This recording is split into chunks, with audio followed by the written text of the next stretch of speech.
கன நாளைக்கு பிறகு அந்நியா சோசனில் ஒரு வீடியோ போடுறேன். கிறிஸ்மஸ் நேரம் போட்டு நான் ஒரு வீடியோ.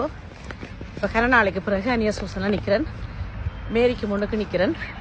இந்த வீடியோ என்னத்துக்குன்னு சொன்னால், நான் இங்கே ஒரு இங்கிலீஷ் கிளாஸ் கொடுத்துட்டு இருந்தேன். நான் எனக்கு இங்கே வந்து போகிற தூரம் என்று சொல்லி இன்றையோட அந்த கிளாஸ் முடியுது. எனக்கு வேறு ஒரு ஆள் எனக்காக வர்றா. அப்போ எனக்காக பெற்றோர்கள் எல்லாம் கிஃப்ட் எல்லாம் கொண்டு வந்தவ, பூ, கேக், அப்படியெல்லாம் இங்கே வருங்க. கேக், பூவெல்லாம் கொண்டு வந்தவ. நான் திடீரென்று தான் விடுறதுக்கு முடிவெடுத்து நான் என்னென்னு சொன்னால், எனக்கு சரியான தூரம் இங்கே வாரது, என்னுடைய நேரம் இதுக்கு வீணாகுதுன்னு சொல்லி சொன்ன இடத்துல நான் இன்றைக்கு தான் சொன்னான். சொல்லிட்டு கிளாஸ் முடிய கிடையில பெற்றோர்கள் எனக்கு கொண்டு வந்து இப்படி அன்பான கிஃப்ட்டுகளை தந்து என்ன ஒரு மகிழ்ச்சியில் ஆழ்த்தினவ. விட்டுட்டு போகிறது கவலையாக இருக்குது.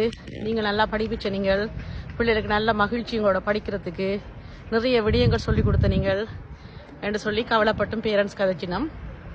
பிள்ளைகளுக்கு அதெல்லாம் தெரியாது, சின்னாக்கள் தானே, குழந்தைகள் 3 வயசுலேருந்து 10 வயசு வரைக்கும் 3 குரூப் இருக்குது. அவைக்கு அந்த போகிற கவலை பெருசாக தெரியல. ஆனால் பெற்றோர்கள் நிறைய கவலைப்பட்டு தங்களுடைய அன்பை எனக்கு தெரிவிச்சினோம். நன்றி அந்நியா சோசன்.